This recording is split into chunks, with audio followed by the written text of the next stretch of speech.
What's up, everyone? Welcome to another episode of That Hobby Show. We are back after our week hiatus, and with me, as always, is Houston from Chasin The Graph. What is going on, my friend? Not a whole lot, my friend. What are you up to? Nothing. It was actually kind of a productive Sunday for me. So I've been sorting cards. It's something that I enjoy, but only for about an hour. And Yeah. yeah, but today was good because after I was done sorting, I could actually notice a difference.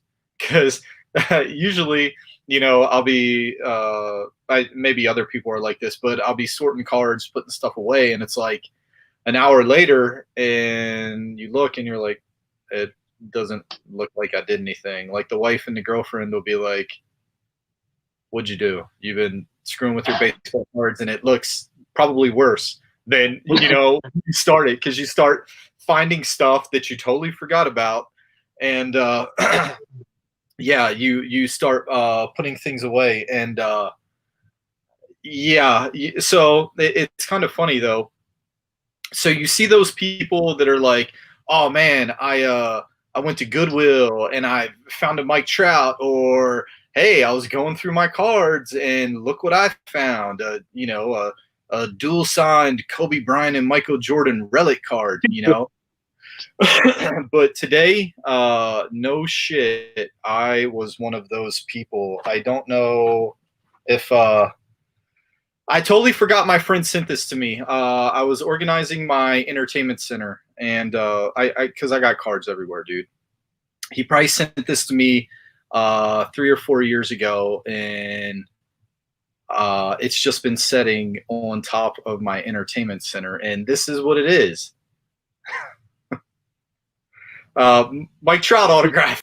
So I I was that guy. So yeah, thank you, Rick, for this. Wow. Yeah, yeah. And it was in a box of autographs that I just have not sorted, dude. And yeah, so that's going off the Beckett Yeah. this week. Yeah, and then not that I don't trust my friend, but it's gonna look a lot better in a slab if it's authentic. You know what I'm saying? Definitely. Yeah, Definitely. You know, especially. send it. Oh yeah, yeah, yeah. Especially with the way his autograph has gotten really bad, easily forgeable, and who's his teammate, Matt Thice, whose autograph looks almost exactly like Trout's. So yeah, Beckett is still doing their this month. It's 25% off authentication. So yeah, I'll be sending that in, taking care of the special. But we got Korean Cardboard checking in. What's up, Dan? How's it going, buddy? Hello, my Oh man. yeah, and gotta let you know because my dad watches replays. He's already in bed, so he wanted me to make sure that I tell you hi. Uh, so Dad, I said hi to Houston. He said he'll catch you on the replay. Yeah. So when he watches his replay. And tell Dad I've got something special for him. Oh, awesome! Yeah, that's awesome. So he'll definitely be couple, looking couple, forward to it. of things, couple of things I'll send him. Sweet. But anyway, enough about me. Uh, I always get it confused. American Lucha Wrestling. How's that going? Yep. Oh man, it's going so good. It, I don't want to say that because nobody has come out and said that, but I want to say that they really liked what I've done so far. And so the conversation now is going to videoing promos, character reveals, debuts, and that kind of thing. So I'm not going to turn that down. Obviously, I'm going to take that and run with it. And they had a show last night, and in the year they've been doing it, it was the most in attendance that they've ever had. It No. was it was insane. It was an absolute like hell of a show. And the guy that's I met at Don's Visitation that's kind of got me in with all this. Shout out to Larry Isley, or his wrestling name, Wild Thing Larry Isley. He said last night, he made the comment to my dad and my granddad. He's like, "You see all them asses in them seats? It's because of this man right here." Which I would never put that on me ever. Yeah, right. But to see the wheels starting to turn and everything, and I did do one in-depth, I guess, interview with Cool J, because I interviewed him as a trainer, and so now we interviewed him as the wrestler, Yeah. and we filmed him coming out of the locker room, doing his little before coming out entrance. We've got his walkout music in there. We've got just his from the time he leaves the locker room till the time he enters the ring, as like a little leading up to the interview, with his with his walkout music that's actually made for him, not just something pulled off YouTube or something.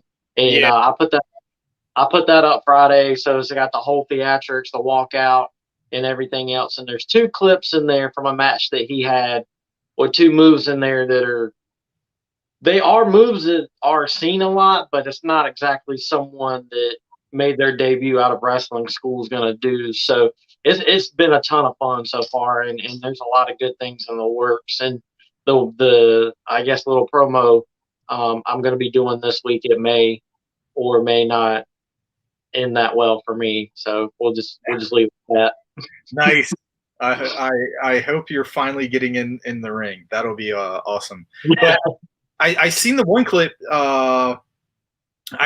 I'm not sure if it was his finisher. Him and the other dude were on the top rope, did a crazy flip, and he ended up pinning. Yeah, that was. I don't care who you are, man. Like, people, like, I seen one of the comments. The guy was like, "Yeah, I'm sure that was really exciting for all the 4 people there." Like, that was like what that guy did. Not too many people are doing it. Even like regular, professional wrestlers that do it for a living, not a lot of people are pulling that shit off. And I would have been crazy excited to see that, And it the negativity just blows my mind. Like, well, what do you expect? These dudes fucking graduate high school and then they sign a WWE contract? Like, you got to start somewhere, bro. And that, yeah, and that's the thing I don't understand about it, is most of these people that are commenting, they probably get winded and out of breath walking to their mailbox. So to critique something like that, which it's not exactly an uncommon move. It has been done. It's been done for years, but it's not done so much to the point it's like a suplex. Like, they pick them up, fall down, and it's like, oh, It was okay. pretty badass. I haven't seen it that much. So Yeah, exactly. Yeah. And I'll never understand hating on somebody who is putting their body on the line like that. Yes, it's fake to a point, it's scripted to a point, but there's no denying you can't land wrong and snap something out. Under rotate, over rotate, like the margin of error is extremely slim. So both of those dudes could have broke their necks, man. But yeah, it's kind of crazy. But the possibilities though are endless. I'm really excited for you because since they have their own YouTube channel, right? They do, yeah, and they've actually. I don't know if the intent is to post all of the videos I do on there going forward, but I do know they posted 1 or 2 of the videos I've done so far to their YouTube channel, which I mean, I can't ask for anything more than that. I think it's pretty awesome to have some of the work that I did, put somewhere else and featured somewhere else. Yeah, man, because they can a big, whatever the big match is at the end of the night coming up for that week, you can cut a promo with both of the guys going back and forth, and then advertise when the match is going to be, time, date, location, put a hyperlink to buy tickets. Boom, right there, man. So yeah, they should definitely take you up on that. And you're doing a hell of a job. Not to like, well, fuck yeah, to brag on you, and you're killing it. So yeah, it's Appreciate pretty that, awesome. definitely. Yeah, I'm definitely happy to see that. But so this week, I had no idea what to name the show, so I just did This Week in Hobby. I was going to do This Week in Baseball, but I didn't want to get in trouble. And I was thinking maybe MLB shenanigans, but we were also going to talk about the College World Series. So there's more going on now with MLB after today. So did you Yep. want to start with the College World Series and how NC State totally got hosed? Yeah, they basically went to bed that night feeling good. They were kicking ass and taking names, and at some point in the middle of the night, the NCAA said that they didn't follow COVID-19 protocols. I haven't looked up exactly what it was, and then they decided to pull them from the College World Series, and I don't understand it. In the fact that you can go to a game and sit in the stands without a mask, but if you're seen or spotted without one in the dugout or somewhere out by the NCAA, that they can just end these kids' hopes and dreams just at the drop of a hat in the middle of the night, and with basically no discussion whatsoever. It was just a one-sided thing. Like, this is what they didn't do, so they're done. But they can go buy a ticket and sit in the stands and watch the rest of it without any mask or really social distancing or anything like that. And it's just another way that the NCAA is overstepping their boundaries and just taking things way too far. Yeah.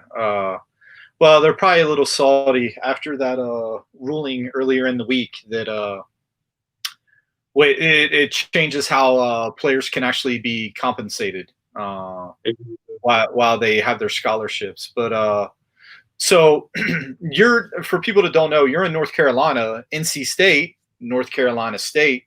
So how I'm sure that's pretty much all over the news there. How close are you? Because I'll be honest with you, NC State, are they in the, is it the triad? Yeah, what they call it. You can call it either one. It goes back and forth depending on who you're talking about. Well, I know They have they're in it. I just don't know where it's located, where their campus is at. they're located in around Raleigh. The actual North Carolina State Fair every year is basically held on campus. The fairgrounds, if you're standing on the fairgrounds, you can see their football stadium from it, and you can actually they actually use it for parking. They charge a little bit, but you can actually park at the football stadium and then shuttle over to the fair because it's just across the street, but with so much traffic and everything, you can just shuttle over there. We're about 40 to 45 minutes from NC State's campus. There was a guy that was in the news for a while. This was 3 or 4 years ago. His name is Mark Robinson. He actually went to a city council meeting that was, not to get too political, about gun control and what they were doing in Guilford County, which is where I live, about gun policies, and it went viral. It was all over, and with he was very pro gun, and he made a lot of good points, and it went viral. It was on all kinds of conservative news networks. Long story short, last year, the year before, he actually got voted in as lieutenant governor, and he made a big post about it this morning or last night. Just letting the NCAA have it. And I think the thing that has gotten everybody around here is just how good they were doing when no one expected that out of them this season. No one expected them to make it this far, and they put together a run that I'm pretty sure their athletic director called historic in a little thing that he put out today. So I think that's got what's really got the people is they did it to a team that has made it when they weren't really supposed to, kind of.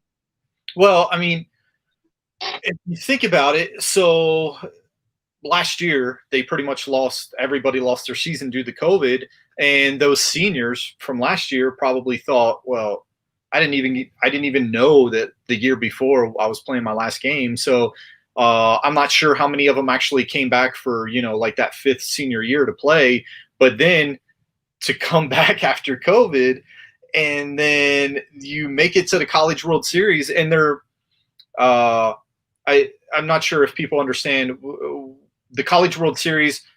It's actually a giant tournament. It's just like the March Madness NCAA Final Four, or not Final Four, but basketball tournament. And they were one game away from actually playing in the championship game at the World Series, which would have been a best of three games. And the crazy thing about it was, so they were matched up against Vanderbilt, and then the other half of the bracket was Mississippi State and I believe Texas. Mm-hmm. And Mississippi State was up 1-0 to Texas, and the series between Vandy and NC State was 0-0, but Vanderbilt already had one loss. So that means NC State would only needed to win one game. So this was, what's today? Sunday. So yeah, I should know that we do our show every Sunday. But, so I believe the game was on Friday, right? Yeah. So NC State ended up playing the game with 13 players. They had 9 position players and then 4 pitchers. But most teams in college have a lot of two-way players. So that's still kind of a big deal. You only have 13 players, and they ended up losing to Vanderbilt, but they only lost 3-1. It's not like Vandy blew these dudes out. And Exactly. Yeah. And so then I tried to see what protocols got violated, because I heard stuff about players were going out, like breaking curfew or something, but I couldn't find anything to back that up. So apparently what happened was there were 6 players, I think, that popped positive, 2 that were unvaccinated, and 4 that were already vaccinated pop positive, or maybe it's vice versa. But either way, there was players that were and were not vaccinated that still pop positive. And so I believe it was like 2 a.m. that morning, like the morning of when the game was supposed to be played, and the NCAA said, nope, you guys are like, and it's crazy. So NCAA announces it like 2 a.m, right? Your season's done. Most of the guys were probably already, you would think they would have been asleep. And then, so like 15 minutes later on Twitter, NCAA puts a post, congratulations Vanderbilt on making it to the championship. Like, come on, man. Like you just ripped 20-some dudes' hearts out of their chest, and now just pouring a little bit more salt in the wounds. And then that made a lot of people think that the fix was in, because Vanderbilt, I mean, they're crazy good. They put asses in the seats. They're, I don't know if you would call them the Yankees of college baseball, just with how popular they are. But I mean, because they have Jack Leiter. Because they're a household name. It's not like they're Drexel in the tournament and everybody's like, yeah. In the World College Baseball, they're a powerhouse. And then we got Yaku TV English. Sam, what's up, man? And he's actually doing some stuff for MPB. It's pretty exciting stuff going on for him. So it's really awesome to see my circle of Twitter friends thriving and making some stuff happen and chase their dreams. So good on you guys. But from what I read, it was the health department there in Omaha, Nebraska is where the College World Series played, and it was their recommendation that NC State not continue.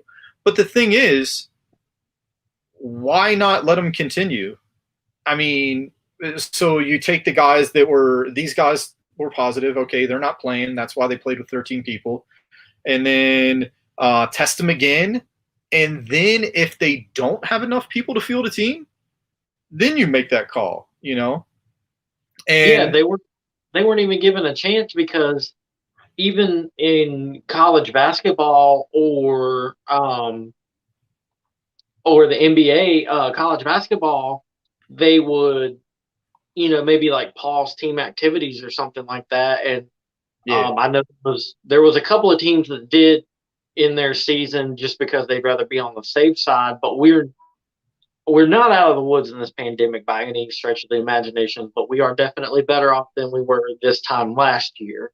So mm-hmm. I'm not saying take the foot off the gas, disregard it completely, but in the NBA, if a player tested positive, that person was sent to quarantine and they were tested like 2 days later. In the NFL last year played basically during the height of the pandemic, and they didn't pause or they didn't cancel a single game.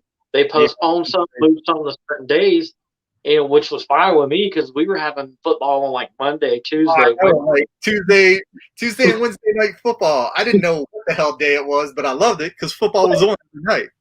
Yeah, that's what I'm saying. And they were bragging about how they went the entire season and never canceled a single game. And if you had teams playing in the height of the pandemic who were not, just cut off at the head and done, why is this happening with NC State when we seem to be on the tail end of this thing? And that does, if you're into the conspiracy theory thing, it does bode a little bit to that one side that there may be a bigger picture here, and to do it, at 2 o'clock in the morning when you would assume all these guys are asleep, and they wake up the next morning, they get their coffee, and they're like, "Oh man, I can't wait to pitch my ass off today. I can't wait to hit a grand slam today." Oh shit! I You the, find out later, you know what I'm saying? That none you're, of it makes sense to me. but and the thing that conspiracy theory or not, it was all about money because every college, every school kid I know, school's done. College is over. The seniors already graduated. They don't have finals that they have to get back to Raleigh or Austin or wherever for. So why not delay it for 2 days? Oh no, man, we got this schedule. Tickets already been sold, Well, make it like NASCAR, dude. It's your ticket's a rain check. Okay. Uh, sorry if you traveled out here, in the middle of a pandemic, shit happens. So, you kind of got to be flexible. So why not do that? But in the name of sportsmanship and stuff, I don't you would be like, oh yeah, the Vanderbilt coaches and everybody, yeah, no, they would totally delay their season for 2 days so you can play a full strength NC State team, especially when it's the series is basically 1-1, so the next game would have been sudden death. And then the real crazy thing, which people aren't talking about, and I wish this would have happened. This scenario, I wish it would have happened. Would have blown up in the NCAA's face and made them look like jackasses. So remember how I was talking about not Vanderbilt, but Mississippi State. It was playing Texas in the other bracket, right? Yep. Texas was down 0-1. If Mississippi State would have beat them that day, and NC State would have beaten Vanderbilt, then Mississippi State would have been crowned the champions at 2 a.m. when they sent NC State back home, because that would have eliminated Texas. It would have eliminated Vanderbilt, and then with NC State being sent home, it would have left one team. So then Ole Miss, or I'm sorry, not Ole Miss. I'm going to piss off a lot of people. Sorry, Mississippi State. Mississippi State. Yeah. And I wish that would have happened. Something neat. I mean, there's nothing. I mean, it's a done decision. There's nothing can be done about it. But the NCAA to me, they were just kind of flexing their muscles. All they were doing, they just like somebody woke up and was just like, oh well, the health department recommended this is what we do, and because I'm in a position of power, I'm gonna wake up and do it. And you can't justify it. You can cite health concerns, you can cite violation of NCAA rules and everything else, which it's fine, but you can't justify it to a point where it makes sense. Not given what always went on in the sports world. And you saying that it's about money, it has to be money because you've got 25 kids on each team, and they would absolutely rather play their game in a stand with 10, 15 fans versus a stadium with 2,000 fans. But at the end of the day, those 10 fans aren't going to bring in as much money as those 2,000 fans are. And so I think when you come down to it, it's just my opinion, but I absolutely 110% think that it was nothing more than about the NCAA abusing their power and money. That's all. That's the only way you can convince me this decision was made. Yeah, had Texas been eliminated, I think we wouldn't be having this conversation. Not at all. Because then there's no game. There's no championship series. And then to further illustrate how tone deaf the NCAA is, they sent out another tweet.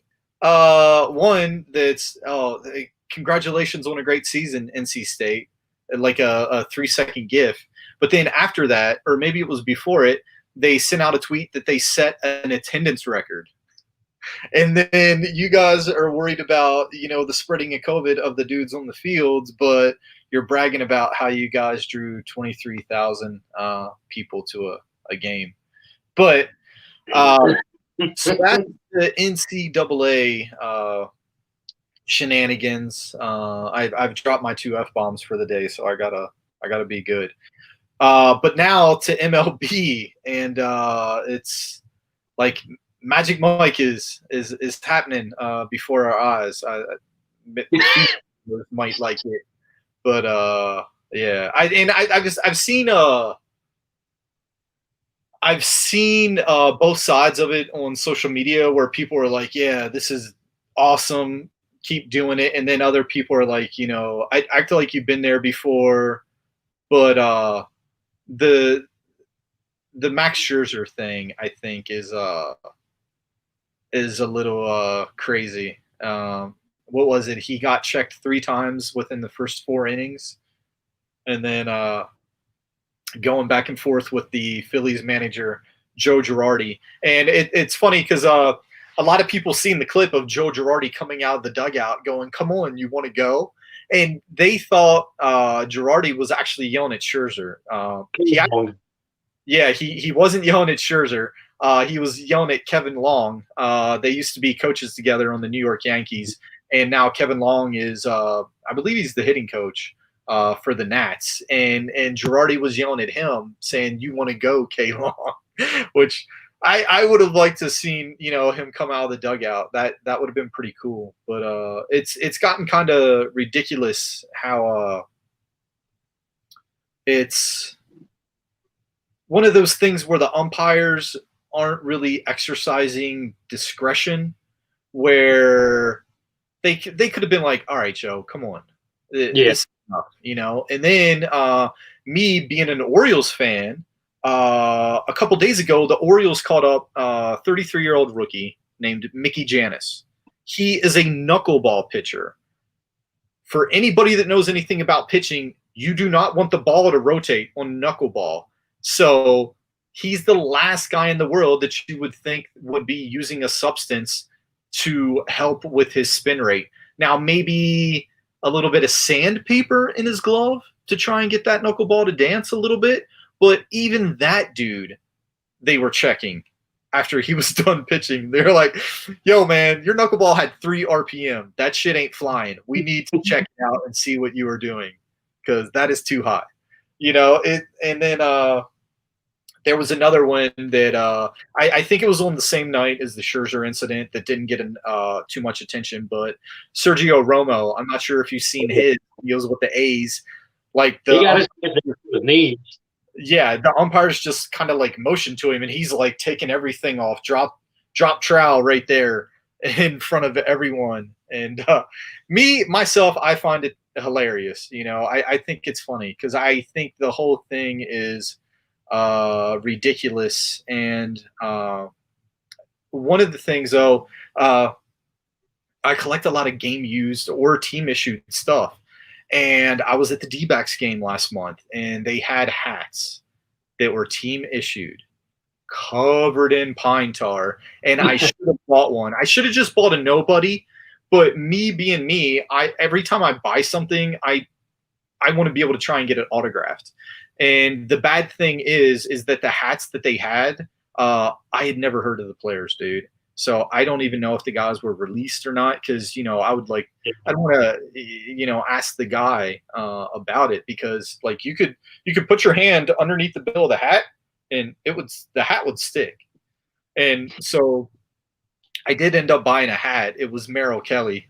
Dan, he definitely knows who Merrill Kelly is. Used to pitch in Korea, but unfortunately his hat did not have any foreign substances on it, which is kind of upsetting, because I don't know if the game used department at Chase Field where the Diamondbacks play, if they're pulling those hats off the shelves or not.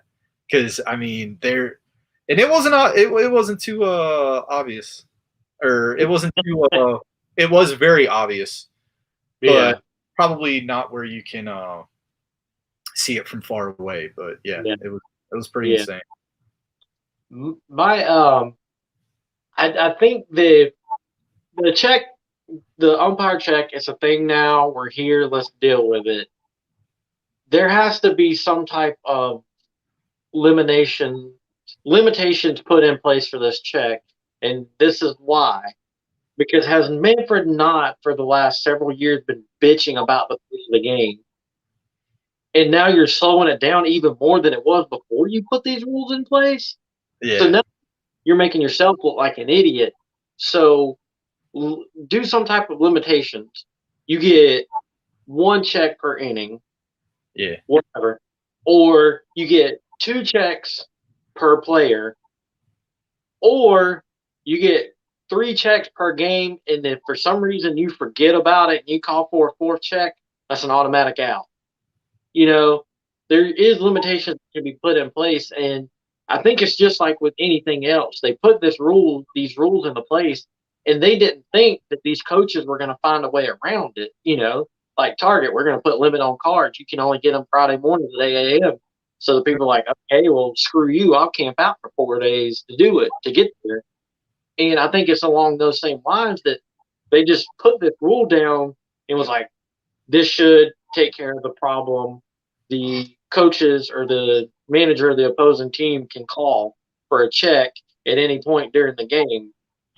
And so where does it stop? If you check the same player 3 times and you find nothing, what are you going to do? Do you just assume they're going to the dugout that 4th time? And I was like, oh, I've been checked 3 times now. I'm not going to get checked a 4th. Yeah. Let me put some cement on my hat or something like that. So you can't have these umpire checks with no type of limitations and also say, we want to speed up the game. We want to get the time, the speed of the game under control, and we want games to be under 2.5 hours. Like, you can't have both. And the fact that they just put these rules in place and didn't think about it, kind of like the NCAA, it just shows what a joke the whole thing is. Yeah, I seen something the other day on Twitter. I'm probably going to get all the details wrong. So here's what I think. First inning, each pitcher monitor their spin rate. All that data is available, right? So a good inning, you have an immaculate inning, 9 pitches. and you get out of it. But, sometimes 10, 15, 20, 25 pitches in the first inning, So I think anything over 10 pitches would be a good enough baseline to see all of their spin rates, because that's basically what it's for, right? Spin rate. Yep. So after that first inning, you check the pitchers, you see if they weren't using anything. If they weren't using anything, cool. Now you have the baseline for the second inning on, right? Now, obviously, this won't work for relief pitchers. You'll have to do something a little bit different, but with the 3 batter minimum now for relief pitchers, you could probably figure something out. But so the game's being monitored in New York with the shitty replay review dudes, right? Monitor the pitcher spin rates, because you have StatCast. If you see something noticeable, like a noticeable change or even something going down, then you can radio to the replay review dude, and he has a sign, to the umpire, like "Caca," and the umpire knows, okay, we got to go check something out because New York's on the phone. Why not do that? It's not going to be that hard. But yeah. And I was just gonna say, there's several ways around it, and a lot of good. Yeah. Yeah, I like Dan's idea. Just put a shopping cart out there, man, and let them have at it. Because and the crazy thing is, pitchers say, "Hey, we need this for grip and everything, because we don't want to hurt the batters," which I totally understand that. But why are you still letting the batters use pine tar? Yeah. Yeah, and I mean, also, you're talking about this is a sticky substance that help these guys control the ball. If you put on a actual professional NFL wide receivers gloves, you could almost put those things to the wall and they won't move. And it's like, were you not drafted because you're really good at catching the ball? And anytime I bring that up to my wife, she's like, I can't believe these people use sticky gloves. It should be illegal. It should be banned, and they're cheating because of it. Dude. Have you seen Peyton's Places on ESPN, the TV show? What Peyton Manning does? Did you see the one that's all about Stickum?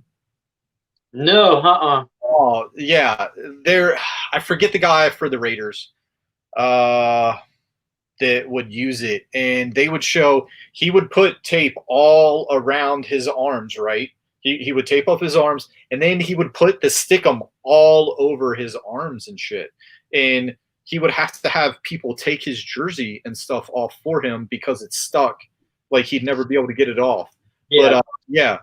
But the amount of Stickum that they used was insane. But definitely check out that episode of Peyton's Places. It's good, really informative. And then, Jerry Rice, he used it, and people consider him the GOAT when it comes to wide receivers. And then I seen a guy on Twitter the other day. He had a game-used pair of Deion Sanders gloves from his days with the Cowboys, and the fingertips had sticky, little stickers and stuff on them. And he even called out didn't call him out, but he added, Deion, and Deion never replied. But he's like, "Hey, Deion, are all your gloves like this with the, the stickers on it?" But yeah. And then another good point by Dan. Yeah,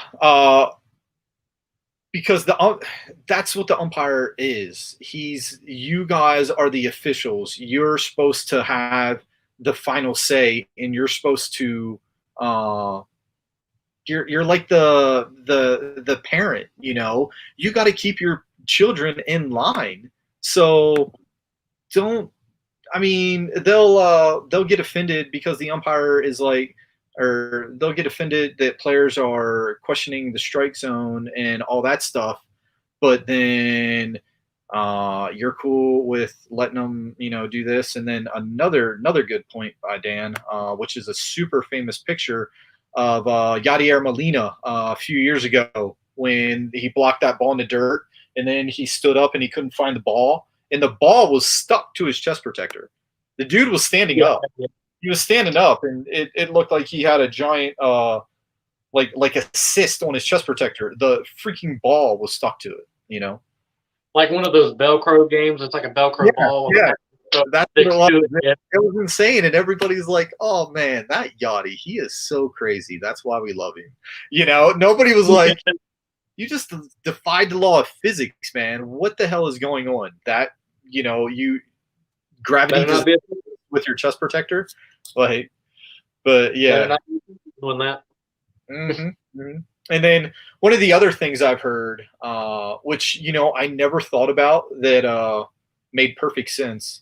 I think it was when I was watching an Orioles game the other day. I think I'm like one of the three people that watch Orioles games. But Jim Palmer was on there, and he was talking about how they go through at a major league game the amount of dozens of baseballs they go through. They go through like 10, 12, 15 dozen baseballs, and all those balls are supposed to be rubbed up. It's a couple jagoffs in the clubhouse with the mud that are rubbing up the baseballs, right? But so after you'd be like, oh yeah, rubbing up baseballs, that's not that hard. After about your fifth dozen of just massaging dirt into a baseball, you're probably going to start half-assing it because you got other stuff that you need to go do, right? And they're talking about how not all the baseballs are rubbed up the same, and most of our viewers here have played baseball. Almost everybody's picked up a brand new baseball. It doesn't matter if it's a China ball, Bangladesh ball, whatever. Those things are crazy slippery, uh, especially that's why they call them pearls, not just because they're white, but because they're shiny. They have that like that gloss to them and everything. So that's part of the reason why pitchers need that stuff for their grips, and yeah, but anyway, with the theatrics, we have our first. I'm pretty sure he's going to end up getting suspended. I don't know if you've seen it, but Hector Santiago Yeah. from the Mariners today, he was found to have something on his glove, and they confiscated. Very professional. They threw it in a trash bag and then took it to the dugout for further analysis at the MLB crime lab. I was So about to say they're send that thing to the FBI in Quantico, Virginia, I guess, if they like yeah, wasting so much time and resources. yeah. So it'll be interesting to see what happens if they actually follow through with the punishment, because I think it was a 10-game suspension for the player, and then the team the while the player is suspended, the team cannot replace him on the roster. So it goes from a 25-man roster down to a 24-man roster, basically for those. I don't know if it was 10 days or 10 games. But yeah, it'll be interesting to see if they actually do that. And I can't remember if he's suspended with or without pay.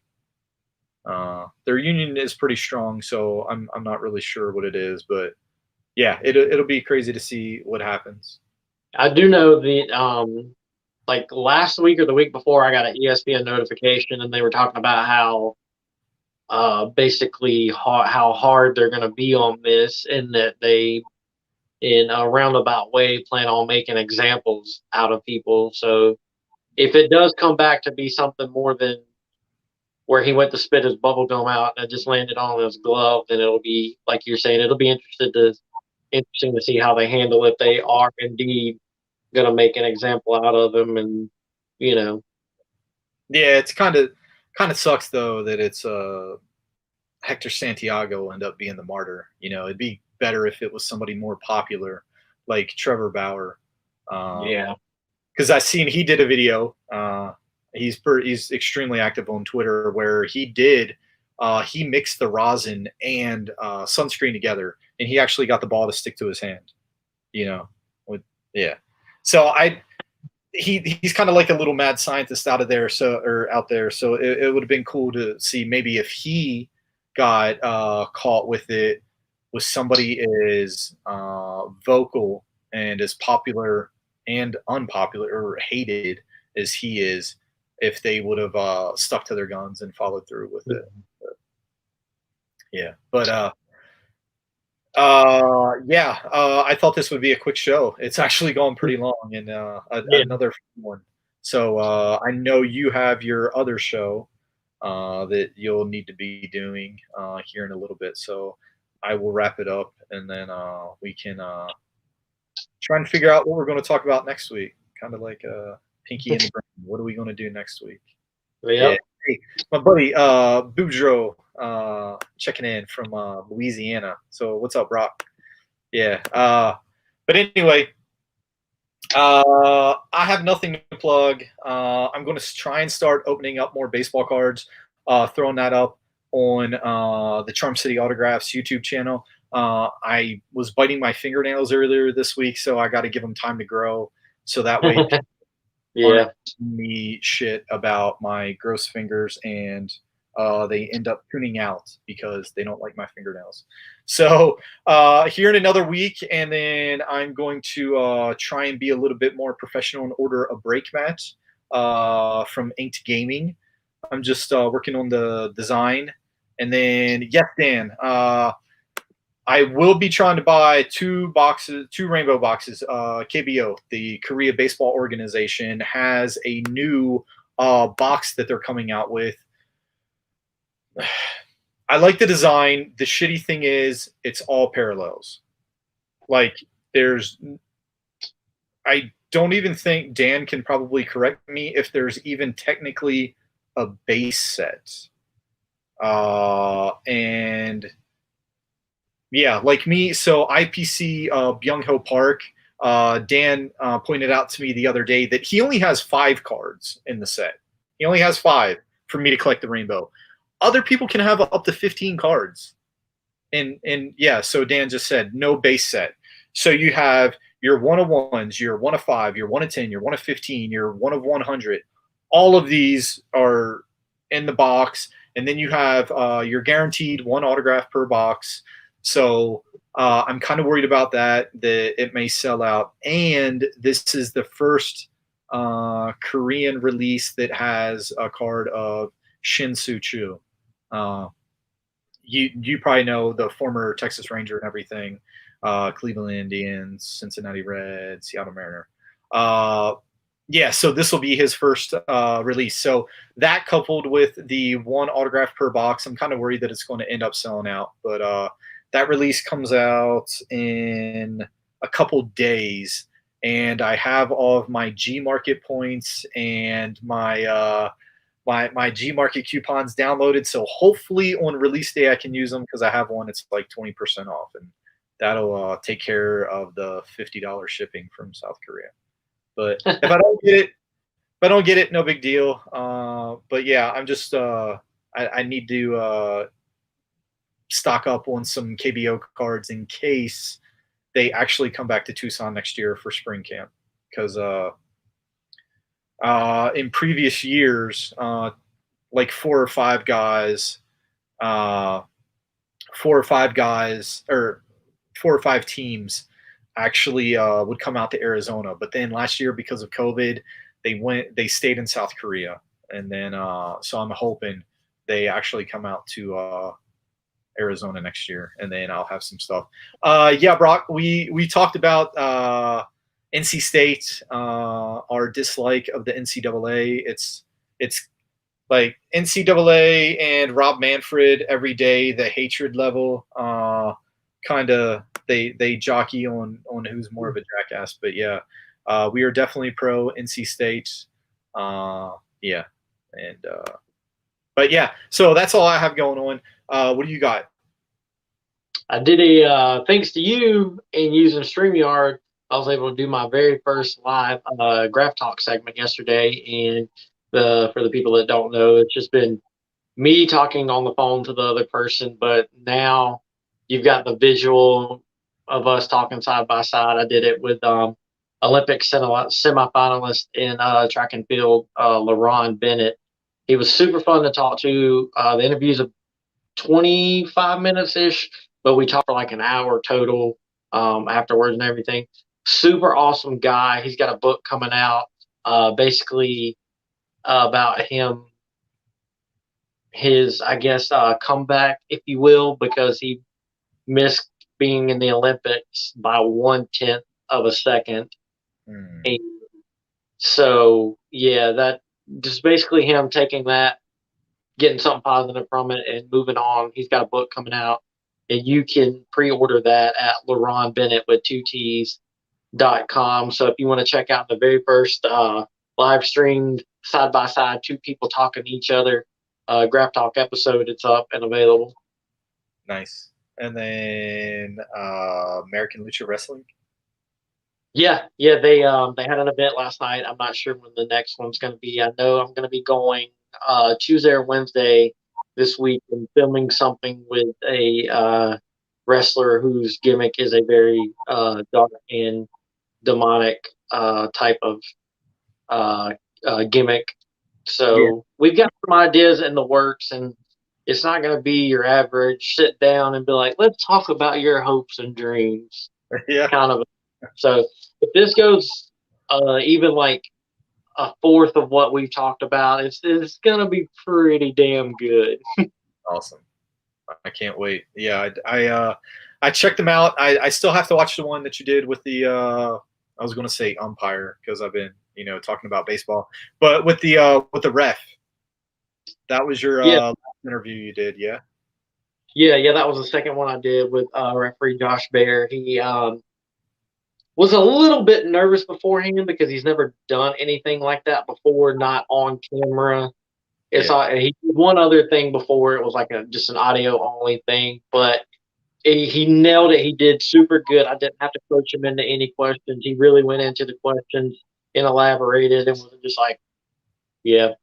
So it Yeah. turned out really, really good. And that video did, in the first 24 hours, the analytics were the second best of any video I have up on my YouTube channel. So that was pretty cool to see.